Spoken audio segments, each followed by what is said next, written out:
So the start करते हैं आज का lecture. So this is the 5th lectures of chapter number 15 waves, right. और आज का हमारा टॉपिक रहेगा बिट्स. एकदम छोटा सा टॉपिक है, डेट्स वाई मैंने 2 to 20 का ही लेक्चर्स रखा, क्योंकि आधे घंटे के अंदर कंप्लीट हो सकता है, इतना छोटा टॉपिक है, राइट.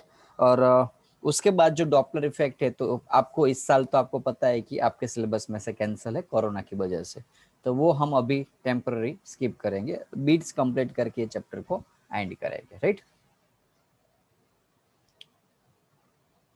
नाउ बीट्स है क्या? बीट्स पहली चीज तो आपने जनरली देखा होगा कि जो ड्रम बजाते होते, तो दो ड्रम जब साथ में बजते तो थोड़ा सी कुछ इफेक्ट जनरेट होती है. I just try to just give me 1 minute. शायद बीट्स म्यूजिक में ट्राई कर रहा हूँ आपको सुनाने का, शायद मिल जाए. तो बीट्स, कोई भी बीट्स होता है ना ऐसा.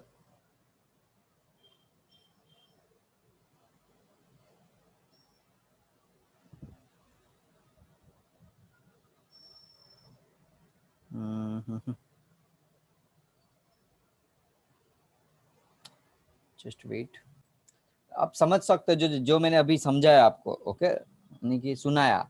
इसके अंदर एक चीज होती है, लाइक कोई दो सिंगर्स जब एक साथ गा रहे होते, तो आपको कुछ दोनों का जो साउंड होता है नियर अबाउट आइडेंटिफाई कर सकते हो भाई, इसका और इसका में थोड़ा सा चेंज है, आगे पीछे साउंड रहता है. हेलो बच्चों, सुना है कभी आपने ऐसे दो सॉन्ग एक साथ हाँ। सिंगर गा रहे होते, तो आप आइडेंटिफाई कर सकते हो उन दोनों के बीच में माइनर सा फर्क रहता है.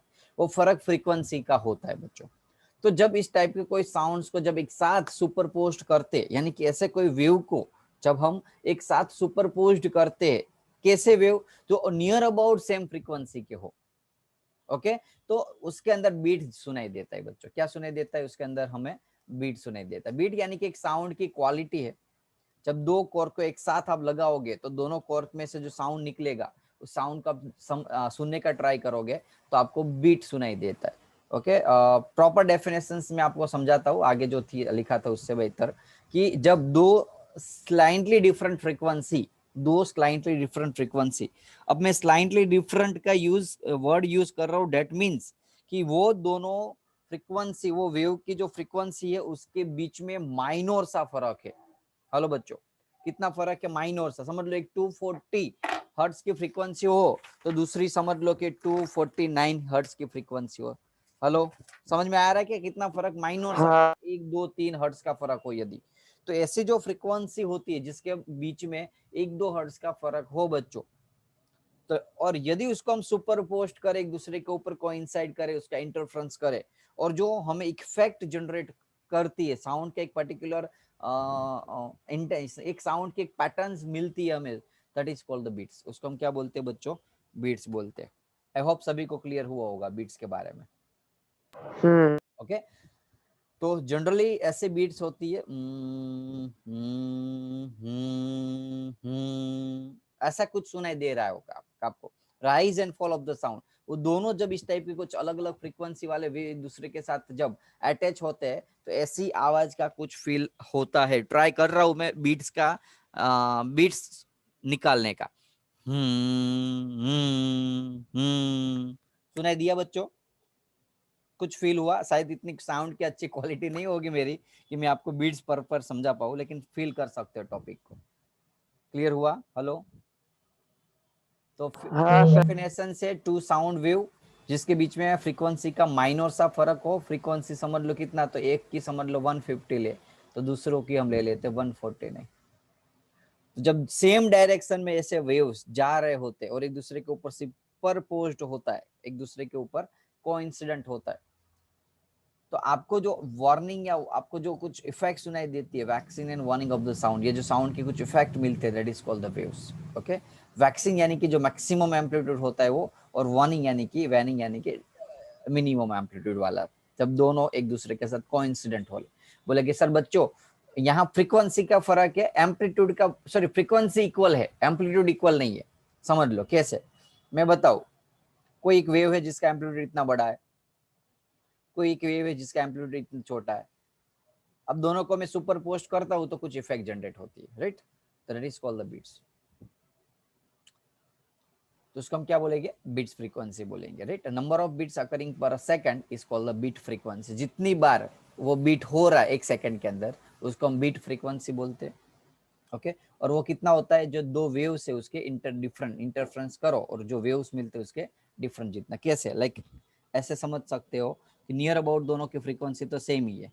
फर्स्ट टर्निंग फुली एफ है, एक्चुअली जब एफ है, ओके। दोनों के बीच का जो फ्रीक्वेंसी का गैप है वो ऑलमोस्ट नियर अबाउट सेम है, 249 एंड 250 हर्ट्ज। तो आई होप सभी को क्लियर हुआ। बीट्स यानी कि दो चीज होनी चाहिए, जो वेव्स है वो क्या होने चाहिए, सेम डायरेक्शन में पास होने चाहिए, और उसकी जो फ्रीक्वेंसी होगी F1 एंड F2 वो नियर अबाउट क्या होनी चाहिए, सेम होनी चाहिए। और यदि इस टाइप के वेव का सुपरपोज करते और फिक्स वेव की एक पैटर्न्स मिलती है हमें, that is called the bits. उसको हम क्या बोलते, बिट्स बोलते। ओके, अब हम उसका डेरिवेशंस करते, कुछ ट्राई करो। अलग अलग फ्रीक्वेंसी के जो वेव्स होते हैं ऐसे इम्पोस्ट होते, सुपरपोस्ट होते। देख रहे हो आप, हेलो।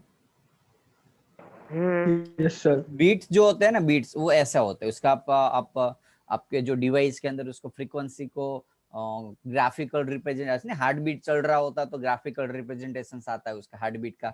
ऐसे ही यदि बीट्स को आप उस सिग्नल्स में से पास करेंगे, उसको सिग्नल्स को देखने का ट्राई करो, सुनने का ट्राई करो मशीन से, तो आपको कुछ ऐसा दिखाई देगा। बीट्स की फ्रीक्वेंसी और बीट्स का जो वेव फॉर्म्स होता है कुछ ऐसा मिलता है। ओके, एनी डाउट्स बच्चों? दूसरा, ओके, वो थोड़ा फास्ट चल रहा था तो थोड़ा हमने उसको थोड़ा और समझाने का ट्राई किया। देख सकते हो दोनों के बीच में थोड़ा सा गैप था नियर अबाउट जब स्टार्ट हुआ था, लेकिन वो टाइम के साथ साथ वो गैप क्या होता जाता है बच्चों, बढ़ जाता है। और बढ़ते बढ़ते बढ़ते बढ़ते वापस एक बार क्या हो जाता है, साथ आ जाता है। नहीं, काफी बार, या लाइक एग्जांपल फॉर, आपको नेशनल एंथम्स गाने को बुलाओ, कोई आगे चले जाते हैं, कोई पीछे रहता है, बाद में वो पीछे वालों को पता चलता है कि भाई हम पीछे रह गए, तो फटाफट से आगे साथ चले जाते हैं, थोड़ा फास्ट स्पीड करके। हेलो, समझ में आया कि नहीं क्या समझाना चाहता हूँ? यस पहले सर। आगे से पता चला कि वो दोनों अलग अलग थे, धीरे धीरे धीरे जो पीछे था उसने स्पीड बढ़ाई बढ़ाई बढ़ाई बढ़ाई बढ़ाई और दोनों साथ में वापिस आ गए। That is called beat period. एक जो बीट होता है, पहले इनर जो डिफरेंस होता है फ्रीक्वेंसी का, उस फ्रीक्वेंसी को वापस सेम करने में जितना टाइम लगता है उसको बोलते हैं बीट पीरियड। उसको हम क्या बोलते हैं बच्चों, beat period. Any doubts? Beat period. और 1 सेकंड में यदि वो कितना बीट वापस को इंसिडेंट होती है, that is called beat frequency, और उसको हम बोलेंगे बीट फ्रीक्वेंसी। आई होप अब सभी को क्लियर हुआ होगा। At position x is equals to 0, y1 is equals to a sin omega t, y2 is equals to a sin omega t। Just generally हम ले सकते हैं ना बच्चों, कोई भी।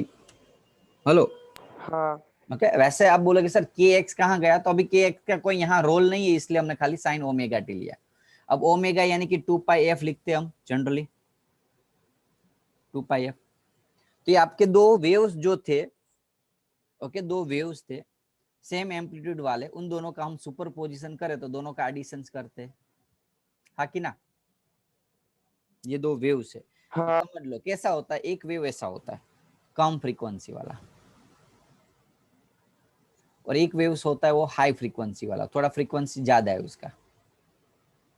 और दोनों को सुपरपोज करो, सुपरपोज, तो कुछ ऐसी फील होती है। ऐसा नहीं है, एक्चुअली ऐसा होता है। रेडियो सिग्नल्स होते हैं जो डिश सिग्नल्स होते हैं, जो हमारे घर पे जो डिश होती है, डिश एंटेना, उसमें जो वेव्स आ रहे थे ना वो ऐसे आ रहे होते। एक्चुअली आप 12th स्टैंडर्ड में, अभी ये सिलेबस में से 2 साल से निकल गया, एक कम्युनिकेशन सिस्टम करके एक चैप्टर्स आता था जिसमें दो वेव को सुपरपोज करने की मेथड दी रखी थी, लेकिन अभी सिलेबस में नहीं है तो हम उसकी डिस्कस नहीं करेंगे। चलो बच्चों, यहाँ तक क्लियर। दो वेव्स थे, दोनों वेव का फॉर्मूला लिखा और दोनों का एडिशन किया, ओमेगा की जगह यहाँ 2 पाई एफ डाला, कुछ नहीं किया है बच्चों, इतना तो अब ऑलरेडी पता है आपको। हेलो, हाँ। क्लियर है ना इतना तो? अब दोनों का एडिशन हाँ। करते हैं, चलो अब दोनों का एडिशन करते हैं। तो y इज इक्वल टू क्या मिला था हमें, ए प्लस ए, एक मिनट हो बच्चों, y is equal to a sine omega t. अभी 2 पाई अब बाद में डालेंगे लास्ट में, अभी ऐसे ही रखो। और ए कांस्टेंट है तो बाहर निकाल लिया। बच्चों एस प्लस एस क्या होता था, फॉर्मूला बोलो। 2s, S plus S 2cs होता है। हेलो, यस या यस 2sc सर। भी लिख सकते, 2sc भी लिख सकते हम, ऐसा कोई रूल्स नहीं है, राइट। ओके, लेकिन cs लिखने का एक रीजन है, वो मैं बाद में आपको बताऊंगा। 2cs ओमेगा 1 माइनस ओमेगा 2, सी के साथ आपको याद है ना सब्सट्रैक्शन आता है, एस के साथ एडिशन। एक्चुअली फॉर्मूला ऐसा है, पहले ये आता है और बाद में ये आता है कॉस, लेकिन मैंने आपको ये इसलिए बताया क्योंकि एक रीजन है मेरे पास उसको समझाने का। ओके, इस कुछ मेथड थी, उस मेथड की वजह से मैंने उसको टी टी दोनों में कॉमन निकाली। बोलो इतना पता चला बच्चों? हाँ सर। पक्का ना? ओके, अब यहाँ देखो ओमेगा 1 ओमेगा टी 2 यदि 0 हो जाता तो ये वैल्यू क्या हो जाती, टी से इंडिपेंडेंट हो जाती। यानी कि one type of constant value जैसा हम फील कर सकते हैं यदि ओमेगा 1 ओमेगा टी को सेम ले, तो ऐसे लिख सकते हैं y is equal to 2a cos omega 1 minus omega 2 by 2 into t sine omega 1 plus omega 2 by 2 into t. अब ये जो पूरा टर्म्स है ना, जिसको हम एम्पलीट्यूड बोलेंगे, क्या बोलेंगे बच्चों उसको हम? एम्पलीट्यूड। एम्पलीट्यूड। यानी कि एक्चुअली इस एम्पलीट्यूड के ऊपर फर्क होता है। और ये जो है वो साइन फेस डिफरेंट के ऊपर डिपेंडेंट है। ओके, ये जनरली फेस के ऊपर डिपेंड, टाइम के साथ जो फेस चेंज होता रहता है, फ्रीक्वेंसी चेंज होती रहती है, उसके ऊपर डिपेंड है। तो बोलो इसमें कोई डाउट किसी को? ना। Okay, no sir. चलो अब एम्पलीट्यूड मैक्सिमम कब होता है, कौन बता पाएगा? एम्पलीट्यूड मैक्सिमम, मैक्सिमम करना है एम्पलीट्यूड तो कब होगा? ये जो वैल्यूज है 2a cos omega 1 minus omega 2। अब पता चला मैं cos क्यों आगे रखा था, एम्पलीट्यूड के साथ लेना था, ये पूरे टर्म्स को एक साथ फिल लेना था। ओके, टॉपिक को एक ही लेना था, एक एम्पलीट्यूड बताना था हमें। अब बच्चों ये मैक्सिमम कब होता है? तो कोस की मैक्सिमम वैल्यू कितनी होती है बच्चों? 0। एम्पलीट्यूड मैक्सिमम करना है, 0 नहीं करना है।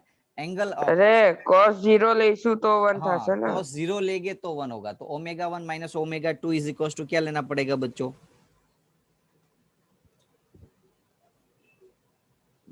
0 लेना पड़ेगा, एंगल 0 लोगे, ओमेगा की जगह 2 पाई एफ लिख सकते हो। 2 2 कट, पाई पाई बी कट, 2 पाई कांस्टेंट आ जाएगा।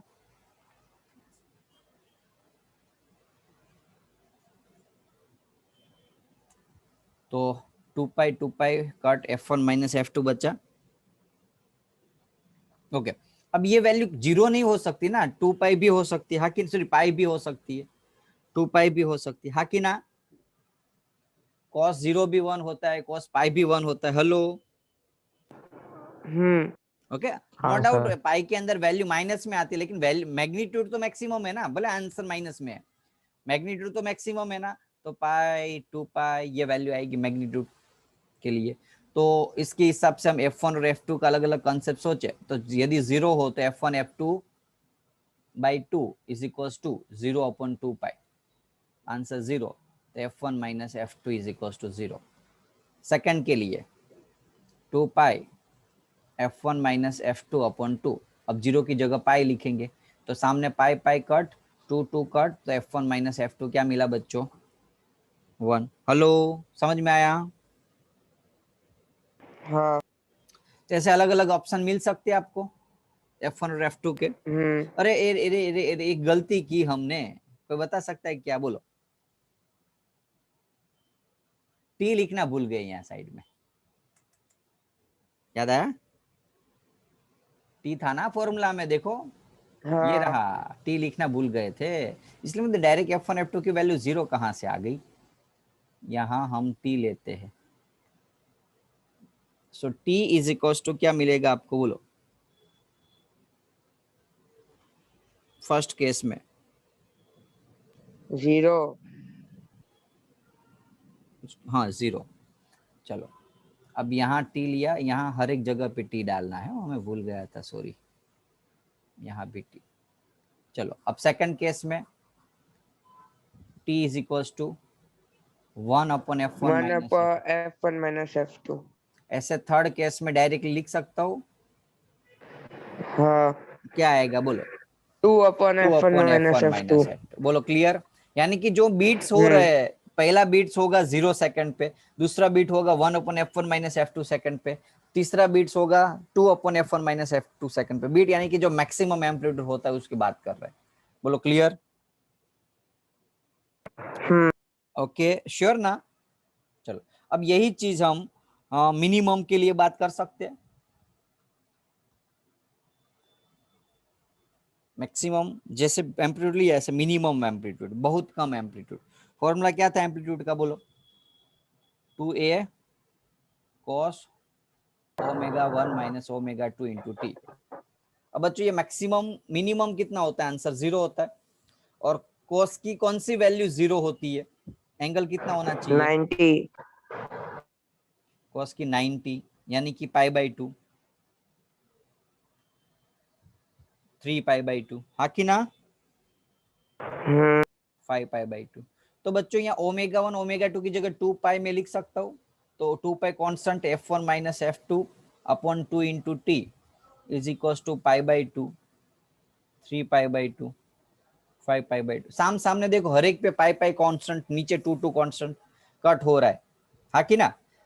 तो फर्स्ट के लिए T1 कितना मिलेगा आपको, पाई 2 कट हुआ तो 1/2 F1 F2, F1 minus F2, हाँ कि ना। देखो ये 2 कट हो जाएगा हर एक जगह पे, हर एक जगह पे पाई कट हो जाएगा। तो जो बचा वो इस साइड का 2, तो नीचे लिख देना है, जो वैल्यू है ऊपर 1 है तो नीचे 1/2 F1 F2, यहाँ 3 है तो सेकंड T2 कितना मिलेगा, 3/2 into F1 F2 2 minus F1 F2, T3 5/2 F1 minus F2। तो ये आपको मिनिमम मिला, मिनिमम एम्पलीट्यूड। कोई डाउट किसी को। इजी टॉपिक है, भले आपको इतना हार्ड लग रहा है लेकिन है नहीं, थोड़ा सा कॉन्सेप्ट समझ लोगे ना तो भी आप आराम से कर सकते हो, ऐसा टॉपिक है। That is the beat. था कोई हार्ड टॉपिक हार्ड, चलो फटाफट से रिकॉलिंग कर लेते हैं बीट का। तो पहले तो बीट क्या है उसकी डेफिनेशन देख लो पहले। तो क्या थी डेफिनेशन, कि जब different frequency, near about different, slightly different frequency, जब दो फ्रीक्वेंसी 150 140 नहीं, ऐसे दो नियर अबाउट की फ्रीक्वेंसी जब सेम डायरेक्शन में जा रही होती है, और जब दोनों का सुपरपोजिशन करते, जिसमें वैक्सिंग और विनिंग मेथड्स होती है। वैक्सिंग यानी कि मैक्सिमम एम्पलीट्यूड, विनिंग यानी कि मिनिमम एम्पलीट्यूड। तो ये जो होता है that is called the beats. उसको हम क्या बोलते हैं, बीट्स बोलते हैं। मैक्सिमम, मिनिमम, समझ में आया कि नहीं बीट्स के बारे में। जो साउंड आपने सुने दिए दैट इज कॉल्ड बीट्स। अचानक से बढ़ेगी कम होगी, अचानक से बढ़ेगी कम होगी, that is called the beats. चलो ये स्लाइड में कोई डाउट किसी को ना। तो rise and fall of sound intensity, जो इंटेंसिटी का जो राइज एंड फॉल हो रहा है, ये जो हो रहा है that is called beats. Okay, तो ये आपका फर्स्ट डेफिनेशन और कॉन्सेप्ट था। फ्रीक्वेंसी का कितना फर्क होता है, तो नियर अबाउट फ्रीक्वेंसी सेम होती है। और बीट फ्रीक्वेंसी यानी कि जो number off beat occurring per second, जो बीट हो रहा है एक सेकंड में, उसको बीट फ्रीक्वेंसी बोलते हैं। ओके, वैक्सीन और वेनिंग में जो एम्पलीट्यूड होता है वो मायने रखता है। तीसरा एक्सप्रेशन बीट फ्रीक्वेंसी का, कि एक्चुअली फ्रीक्वेंसी कैसे होती है। एक ये चीज कि कैसे जब दोनों अलग थोड़ा सा स्लाइटली डिफरेंट था, अलग होते होते होते वापस सेम हो गए। ये जो यहाँ का जो कॉन्सेप्ट है ना, यहाँ देखो साउंड एकदम लो एम्पलीट्यूड में होगा बच्चों, और यहाँ एकदम हाई एम्पलीट्यूड में। पता चला, तब नियर होगी उसकी फ्रीक्वेंसी, सुपरपोज होगा, रेजोनेंट कंडीशन हो जाएगी। जब क्या होगा, दो वेव एक दूसरे के साथ सेम फ्रीक्वेंसी में जब इंटर मैच होते, इंटरफ्रेंस होते और फ्रीक्वेंसी सॉरी एम्पलीट्यूड बहुत हाई हो जाता है, मैक्सिमम एम्पलीट्यूड हो जाता है, उसको हम रेजोनेंट कंडीशन बोलते हैं। कौन सी कंडीशन? रेजोनेंट। रेजोनेंट कंडीशन यानी कि जो नियर अबाउट फ्रीक्वेंसी वाले वेव ऐड होके जब एम्पलीट्यूड मैक्सिमम होता है, ऐसा एक फ्रीक्वेंसी है, दूसरी फ्रीक्वेंसी, अब दोनों को ऐड करूंगा और ऐसी फ्रीक्वेंसी मिली। बोलो क्लियर? Resonant condition. तो बोलो ये स्लाइड में पता चला? हाँ। Okay next. अब हमें क्या करना है, दो वेव्स लेने, दोनों का फॉर्मूला ए साइन ओमेगा टी, ए साइन ओमेगा टी, दोनों का सुपरपोजिशन करना है, एडिशन कर दिया। ओके, बाद में क्या करना है, एडिशन करने के बाद एस प्लस एस, 2SC वाला फॉर्मूला, लेकिन सी आगे रखना है और एस पीछे रखना है। बोलो क्लियर? हाँ सर। ओके, सी में क्या करना है माइनस और एस में प्लस करना है। तो ये जो सी वाला ये आगे रखने का मेन रीजन ये था कि आप गलती करके ना हो एग्जाम में। यदि आप आगे रखोगे ना 2SC तो क्या करोगे पता है एग्जाम में? बोलो क्या करोगे? पूरा का पूरा रॉन्ग करके आ जाओगे। क्यों? क्योंकि आप इसको एम्पलीट्यूड लेके बैठ जाओगे। समझ में आया कि नहीं? साइन को एम्पलीट्यूड ले लोगे भूल से, जो एक्चुअली है नहीं। आपको एम्पलीट्यूड किसको लेना है? कोस वाले के टर्म्स। अब समझ में आया क्यों मैंने जानबूझ के कोस वाला पहले से रखाने का थोड़ा सोचा, क्योंकि आपको याद रहे, रॉन्ग ना हो एग्जाम में, इसलिए।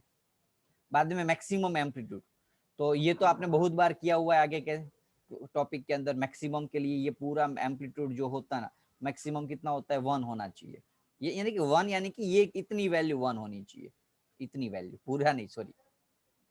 ओके, तो 1 कब होता है ये वैल्यू? बोलो ये वैल्यू 1 कब होती है? जब एंगल 0 पाई 2 पाई हो। तो डाल दो टी, ओमेगा की जगह 2 पाई एफ, 2 पाई बाहर कॉमन आ जाएगा, F1 माइनस F2, नीचे 0 पाई 2 पाई। अब अलग अलग कंडीशन लेगी, यहाँ टी आएगा। ये टी की अलग अलग वैल्यू भी, फर्स्ट जब बीट हुआ तब कितना था? तो इनिशियली तो आपको पता है कि 0 से स्टार्ट हुआ था। अब फर्स्ट बीट होगा इतनी फ्रीक्वेंसी पे, 1/1/F1 minus F2। Third beat होगा इतनी फ्रीक्वेंसी से। वो कैसे किया आपको पता है ना? एक बार 0, एक बार पाई, एक बार 2 पाई, ऐसे अलग अलग टर्म्स डाको, इससे आपको ये T1 T2 की वैल्यू मिलेगी। बोलो ये क्लियर? ये स्लाइड क्लियर बच्चों? हाँ सर। मिनिमम एम्पलीट्यूड सेम यही चीज, लेकिन यहाँ एंगल फर्क पड़ जाएगा। यहाँ π/2 एंगल आएगा, 3π/2 ये एंगल है। जब ये एंगल इतना होता है तब एम्पलीट्यूड मिनिमम होता है। तो उसके लिए भी कंडीशन बता दी मैंने, ओमेगा की जगह F1 F2 डाल दिया।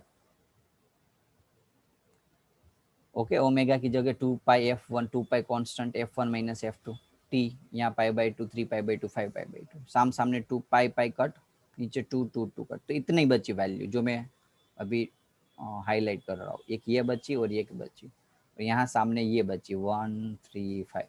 अब कंपेयर करना पता चल जाएगा बच्चों। हाँ इजी है बच्चों, ओके, सच में इजी है। आपको शायद इनकेस काफी सारे स्टूडेंट का स्लाइटली थोड़ा डेविएट हुआ होगा अपना सॉरी ध्यान, तो शायद आपको ये अभी हार्ड लगेगा, लेकिन आप खुद करने बैठोगे ना, ये जब देखोगे या एक बार समझ लोगे ना, तो बहुत इजी, सच में इजी है। ओके, आपको मजा आएगा ऐसी चीज है। चलो, यूज ऑफ बीट्स, कहाँ कहाँ बीट्स का यूज होता है? तो यहाँ उसके यूजेस लिखे हुए। To determine the unknown frequency of tuning fork, जब ट्यूनिंग फॉर्क की फ्रीक्वेंसी हमें पता नहीं होती है, तब हम दो ट्यूनिंग फॉर्क को बीटिंग करके हम उसकी फ्रीक्वेंसी आइडेंटिफाई कर सकते हैं। तो tune a musical instrument to given notes, हमें समझ लो कोई बता दे कि भाई इतने नोट्स का हमें क्या बनाना है? म्यूजिकल इंस्ट्रूमेंट बनाना है। तो इतने नोट्स के म्यूजिकल इंस्ट्रूमेंट बनाना है, तो हम क्या करेंगे? उस बीट्स का यूज करते। To detect the poisonous gas in the mines, mines के अंदर कोई अलग अलग पॉइजनियस, अब उसकी मेथड क्या होगी आई डोंट नो, लेकिन इसमें यूज होता है वो अभी याद रख लो।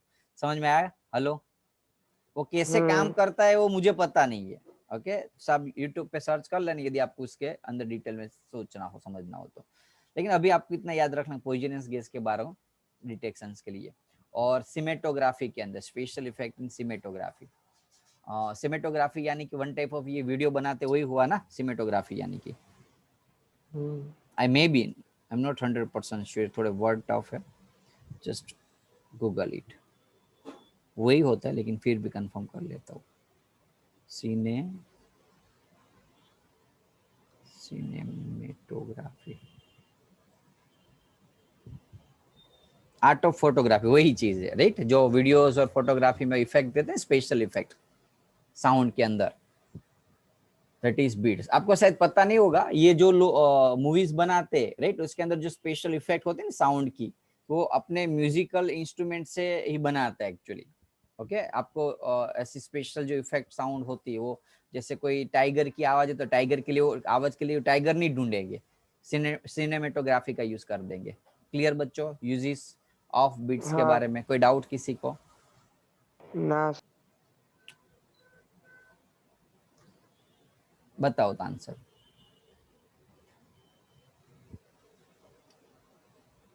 उसके लिए सॉल्व करना पड़ेगा, सॉरी। चलो एक इस टाइप का एक न्यूमेरिकल से वो कराता हूँ आपको। पहले क्या करना है, ऐसे सॉल्व कैसे करना हो तो देख लो। Okay, number of beats find करनी हो तो क्या करोगे, सब्सट्रैक्शन कर दो दोनों में। ये एक्चुअली सॉल्व करना पड़ेगा, मैं आपको कराऊंगा, सॉरी हो।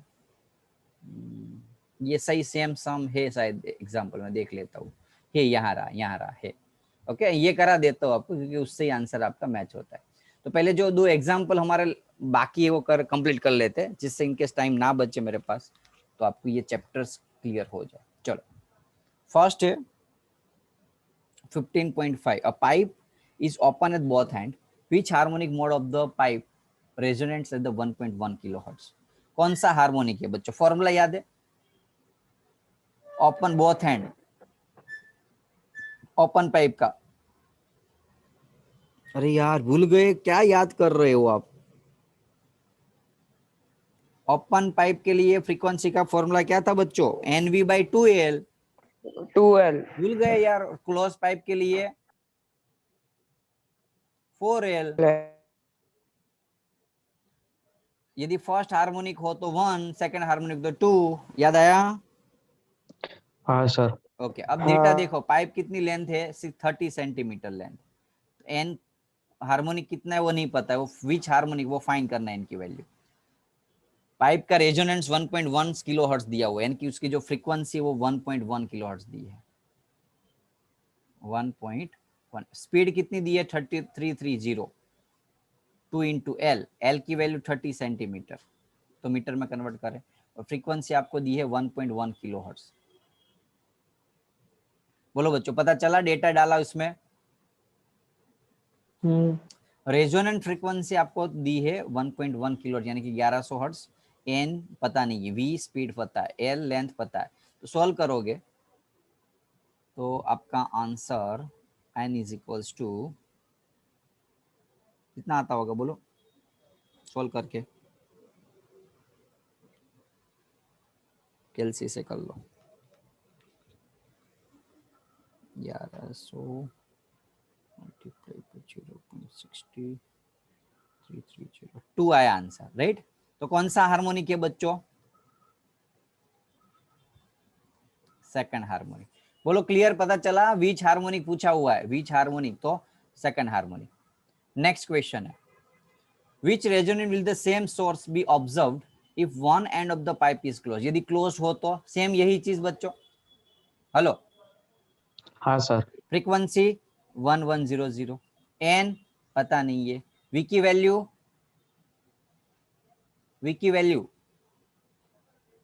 330, नीचे 4, एल 0.30, ऐसे ही पता चल जाएगा, इनकी वैल्यू 4 आती होगी।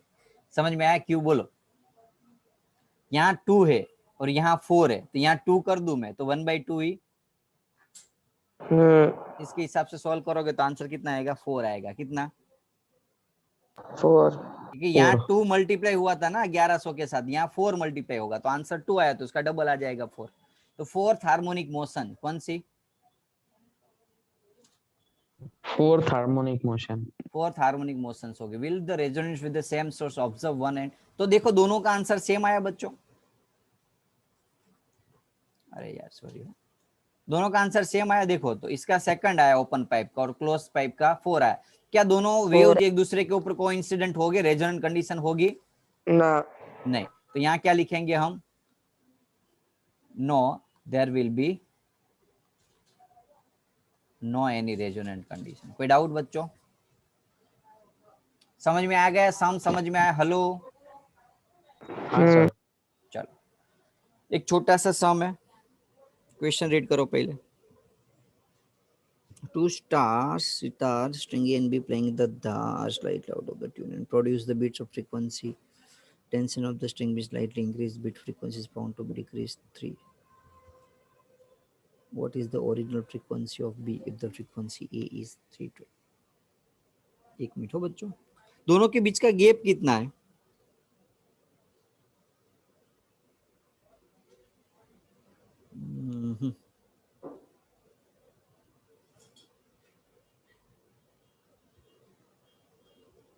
बोलो, दोनों के बीच का यहाँ क्या लिखा है?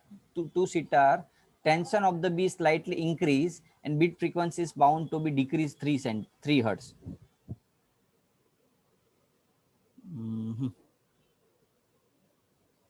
What is original frequency of B? Formula क्या था बीट्स का? F1 minus F2 is equals to कितना आता था? एक मिनट हो बच्चों, वैल्यू तो गड़बड़ वाली दी है.